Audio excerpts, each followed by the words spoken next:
자, 저번 시간에 이제 그 오브젝트 칼립스 웰드, 버텍스, 그다음에 뭐 챔퍼 이런 것들 했는데 잠깐 이제 제가 보충 설명을 하나 드리고 바로 이제 시메트리라는 그 방식으로 축 복사, 대칭 복사를 해서 만드는 걸 한번 보여드리겠습니다.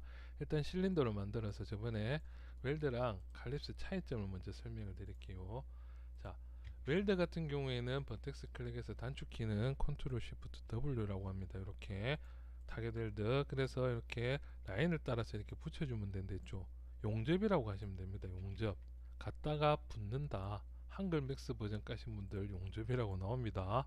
좀 황당했는데 한글 쓰지 마세요. 뭐 한글 싫어하는 건 아니고 그 조금 다들 영어로 쓰고 있는데 한글로 찾았으면 단어가 너무 황당하게 좀 다른 경우가 많아서 그렇습니다. 자, 각설하고 다음에 칼립스는 뭐냐면 이 버텍스와 이 버텍스의 중간 지점 있죠. 중간 지점. 버텍스를 클릭하니까 중간 지점으로 자동으로 와줘. 이쪽으로 이 중간 지점을 이렇게 붙는다는 겁니다. 그게 다르겠죠. 그래서 여기를 선택하면 이 꼭지점들 버텍스의 중간 지점에 칼립스가 된다는 겁니다. 자, 이제 셀렉트에 대해서 빠르게 설명을 한번 더 해드리면 버텍스를 선택을 하고 나면은 싱크와 글로우만 활성화됩니다. 글로우는 얘랑 연결되어 있는 선들이 이렇게 지금 이런 식으로 연결되어 있는 선들이 선택됐죠. 그 다음에 또 글로우를 하면 또 선택된 애들끼리 이런 식으로 선택이 된다는 겁니다. 이렇게 버텍스트끼리. 다음에 얘를 싱크를 하면 그만큼 줄어든다는 겁니다. 결국은 하나도 안 남게 되죠. 엣지 같은 경우에는 활성화시키면 싱크 글로우가 있는데 링이랑 루프라는 게 있어요. 그래서 여기서 링을 눌러보면은 이렇게 동그랗게 돌고 선택을 해서 루프면은 이 각 그대로 이런 식으로 루프가 된다는 거죠. 그래서 얘들을 이용해서 선택하면 좀 편하죠. 이렇게. 다음에 이렇게 선택해서 링 이런 식으로 선택이 되죠. 한 개만 선택했을 때는 링, 이제 루프와 링 이런 식으로 해서 이제 루프와 링 기능을 이용한다. 물론 단축키는 Shift를 누르고 나서 진행 방향으로 이렇게 누르면은 이렇게 선택이 되기는 합니다. 버텍스도 마찬가지로 진행 방향으로 Shift 눌린 다음에 클릭, 그러면 진행 방향 되죠. 다음에 옆으로 진행을 하고 싶다 하면은 이렇게, 그러면 동그랗게 선택이 된다는 겁니다. 굉장히 편리한 기능이죠. 그런데 저번 시간에도 제가 모델링을 하다 보면 이렇게 꼭지점이 몰려가지고 삼각형 구조가 이런 식으로 생기는 경우가 있댔죠. 이런 식으로 몇 개를 보여드리면은 이런 식으로 해서 중간에 이렇게 꼭지점 실제로 이렇게 몰려 있습니다. 이만큼 꼭지점에. 하지만 이렇게 돼 있을 때 이제 버텍스를 클릭하고 Shift로 이렇게 링을 누르면은 진행 방향대로는 그대로 선택이 됐죠. 하지만 여기에서 위쪽으로 올라간다 진행했을 때는 여기서 단절이 돼 버렸죠. 위쪽까지 선택이 안 되죠. 그런 경우가 있다는 겁니다. 자, 그래서 웬만하면 깔끔하고 면을 좀 작게 해서 면을 추가할 때는 익스트루드보다는 이렇게 선택해서 줄이고 뭐 이런 식으로 추가를 해서 모델링을 하는 게 편하다는 겁니다. 아시겠죠? 자, 이제 요 기능에 대해서 이제 설명을 한번 드렸으면은 이제 그 복습은 끝났고 이제 오늘 해야 될 거는 그 축 복사, 이때까지 했던 축 복사를 이용해서 레퍼런스 복사와 시메트리, 레퍼런스 모델링, 시메트리 모델링에 대해서 설명을 한번 드리겠습니다. 간단하게 또 박스를 거의 오늘까지 하면 그 다음부터는 계속 실습, 다음에 조금 추가, 뭐 한강 정도는 새로운 기능이나 실습, 다음에 한강 정도는 또 추가, 그 작업 이런 식으로 진행이 될 수도 있으니까 조금 지루하시더라도 들어보세요. 자, 이제 박스를 하나 만들면은 지루하게 계속 폴리곤으로 바꾸고 또 지루하게 얘를 무브로 바꿔서 0,0,0으로 이렇게 놓는다는 겁니다. 자, 그래서 프론트 뷰에서 이렇게 엣지를 선택하면 이렇게 됐죠. 커넥트 하면 반으로 쭉 하고 짜게지겠죠. 이렇게 짜게진다. 사투리겠네. 자, 이렇게 짜게진다는 겁니다. 이렇게 반으로 갈라졌죠. 그럼 이 상태에서 오른쪽 있죠. 오른쪽, 왼쪽 이렇게 선택을 할 수가 있겠죠. 대칭으로. 그러면은 오른쪽을 지우는 게 아니고 왼쪽을 이렇게 지워줍니다. 왼쪽을 지우고 나서 이제 셀렉트를 해제하면 당연히 0,0,0에 정리가 되어 있겠죠. 이 기점으로 해서 미러, 축 복사죠. 축 복사를 하는데 클론, 노 클론 카피가 아니고 인스턴스가 아니고 레퍼런스로 복사를 한다는 겁니다. 레퍼런스.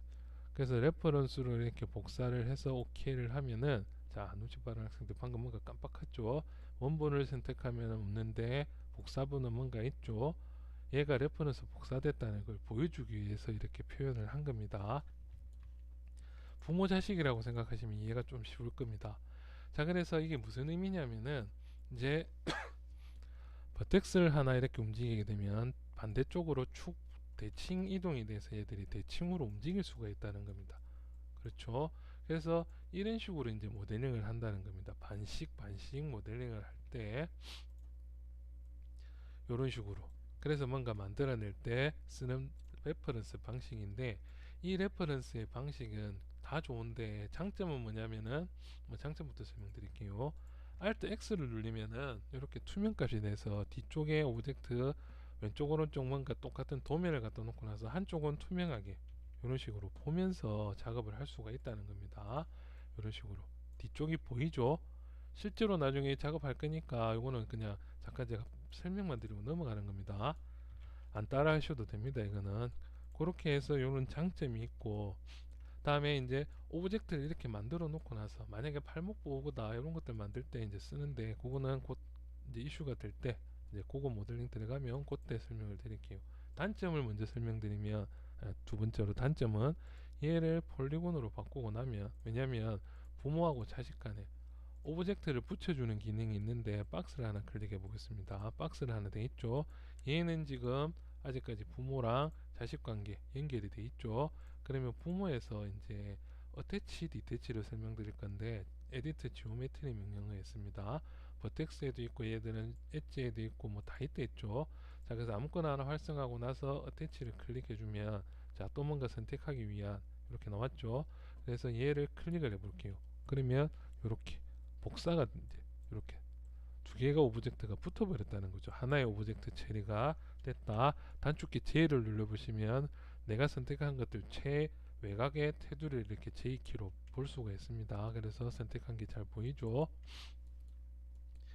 자, 이렇게 해서 어태치, 디태치는 어떻게 하느냐? 디태치는 어떻게 하느냐? 지금 선택한 다음에 얘를 그 요만큼 엘리먼트가 이 오브젝트랑 이 오브젝트는 붙어 있지만 실제로는 떨어져 있죠. 이렇게. 그래서 이거를 엘리먼트 단위라고 합니다. 닫혀 있는 공간에 대한 엘리먼트. 그래서 엘리먼트를 선택하고 나서 디태치를 해주면은 이렇게 얘를 디태치를 시켜줘라. 떨어지죠. 아니면 그냥 지워버리셔도 됩니다. 이렇게 딜리트기로 지워서 쓸 수가 있다. 그런데 부모 자식 간에는 합칠 수가 없어요. 어태치가 안 되죠. 그렇기 때문에 이때는 굳이 폴리곤으로 한번 바꿔주고 나서 어태치를 한번 해주고, 그 다음에 버텍스를 이렇게 세로로 선택하면은 얘들은 이제 실제로는 얘가 붙어 있는 것들이 아니고, 자세히 보시면 이렇게 떨어져 있어요. 위치만 그냥 같이 돼 있지, 떨어져 있죠. 이런 식으로 구멍이 뻥 뚫려 있죠. 렌더링하면 안쪽이 안 보이겠죠. 그렇기 때문에 요때는 이렇게 만들고 나서 요렇게 드래그를 하면은 왼쪽 오른쪽 다 선택됐겠죠. 그 다음에 웰드로 한번 더 붙여줘야 된다는 문제가 있어요. 그리고 이 웰드를 할 때도 지금 유니트 단위에 따라서 좀 다를 수도 있는데, 그거는 따로 그 유니트 단위에 대해서 설명할 때 다시 한번 설명을 드릴게요. 그래서 좀 귀찮다는 겁니다. 이런 방식은. 그러면 이 방식 뒤에 새로 나온 방식이 뭐냐? 폴리곤으로 선택해서 다시 반을 지워버릴게요. 반을 정면에서 이렇게 정확하게 지워버리는 게 낫겠죠. 이렇게. 그래서 정면에서 반을 지워주고 나서, 하지만 아직까지는 0,0,0에다가 이 위치 중심축이 딱 만들어져 있죠. 자, 이 상태에서 모디파이 리스트 들어가 보시면 시메트리라는 게 있습니다. 밑에 쪽에 S로 되어 있는 시메트리, 대칭이죠. 그래서 대칭을 만들어 준다는 겁니다. 그러면 이 대칭을 만들어 주고 나면은 이제 밑에 시메트리 밑에 에디터블 폴리로 다시 내려가 보면은 버텍스를 이렇게 만들어 이제 선택해서 움직여 보면 이렇게 올라가서 보면 따라 되어 있다는 거죠. 근데 이건 또 불편하죠. 이렇게 만들 일은 없겠죠. 그렇기 때문에 에디티블 폴리 들어가서 작업을 하기 전에 여기 보시면은 Show and Result on Off 토글이 있습니다. 이 토글을 켜주시면 이렇게 해서 보인다는 겁니다. 그렇죠. 그래서 보이는 대로 작업을 잘 하고 다 됐다 싶을 때는 마우스 오른클릭으로 얘를 그냥 폴리곤으로 바꿔버리시면은 합쳐진다는 거죠. 여기서 조금 더 꼼꼼하게 작업을 하고 싶다 하면은 여기 들어가서 에디터블 폴리로 바꿔주셔도 됩니다. 이거는 개인 취향입니다. 저 같은 경우는 그냥 에디터블 폴리 안 쓰고 그냥 폴리곤으로 바꿔버리죠. 그러면 밑에 에디터 폴리, 시메트리, 에디터 폴리 상태까지 다 이렇게 보시면 이렇게 붙어 있죠. 이런 식으로 해서 작업을 해도 된다는 겁니다. 작업은 얘를 그냥 폴리곤으로 하나 저장 느낌이라고 해서 저장이라고 생각하시면 됩니다. 이것도 UV 필터 설명드리고, 자 이제 나머지 시간에 이제 잠깐 설명드리면 앞으로 써야 될 것들 등록하는 방법 요거까지 설명을 드릴게요. 다음 시간부터는 이제 샘플 작업을 이제 또 들어갈 겁니다. 발석커, 대포, 실제적인 모델링을 이제 한번 들어가 볼 겁니다. 자 이제 여기 등록을 어떻게 하느냐, 위쪽에 여러분들은 분명히 없을 건데 여기 등록을 하는 방법은 여기 보시면 아까 지금 여기 톡을 켜는데 오른쪽 끝에 보시면은 컴피규어라고 있어요. 컴피규어 모디파이 셀. 여기도 이제 뭔가 컴피규어라는 세팅에 관련한 것들이 여기저기 이제 많이 들어 있습니다. 이 안쪽에도.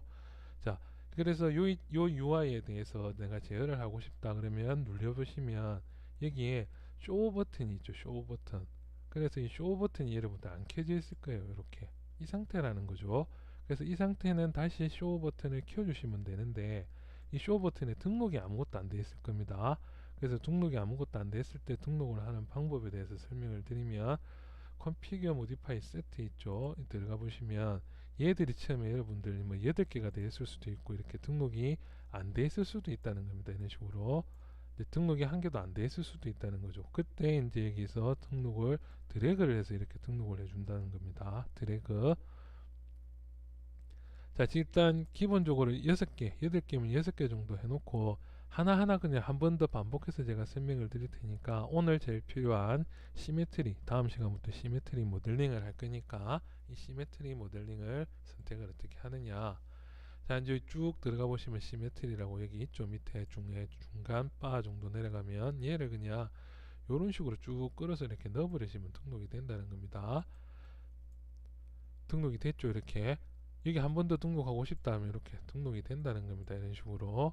그래서 등록을 이제 한 번씩 이렇게 해서 넣어보고 빼보고, 일단은 여러분들이 6개 정도로 하시고 시메트리 하나 정도만 이렇게 등록을 해두세요. 등록을 해두고 오케이 눌리면은 그렇게 제작이 된다는 겁니다. 그래서 다음 시간에는 이제 이 시메트리 기능을 이용을 하고 발석과 간단한 모양, 거기서 이제 축 빼내고 이런 이제 본격적인 모델링, 맵을 들어가기 위한 모델링이 아니고 모델링을 하기 위한 모델링입니다. 자동차라든지 이런 제품 모델링 같은 걸 해볼 거라는 거죠. 일단은 기초적인 모델링을 조금 더 해보고 그런 식으로 진행을 할 겁니다. 그 자동차 모델링 같은 거 해보면은 여러분들이 그 게임에서 쓰는 거랑 약간 달라요. 그런 것들은 면이 많고 맵을 펴는 것보다는 재질을 잘 쓰고 그런 것들이 있으니까 그거는 또 들어가면서, 그래서 다음 시간부터는 모델링 이제 작업이 조금 빡세니까 준비를 잘 하시고 이 시메트리 개념 또 설명드릴 테니까 시메트리에 대한 어떻게 하면은 좀 더 편하게 쓸 수 있겠다 이런 것들은 많이 써보는 수밖에 없습니다. 항상 이야기를 했지만, 자 오늘은 여기까지 하고 다음 시간부터는 이제 본격적인 모델링에서 게임에 필요한 오브젝트들 조금 더 디테일한 것들 하나씩 만들어 가보도록 하겠습니다. 자 수고들 하세요. 이만.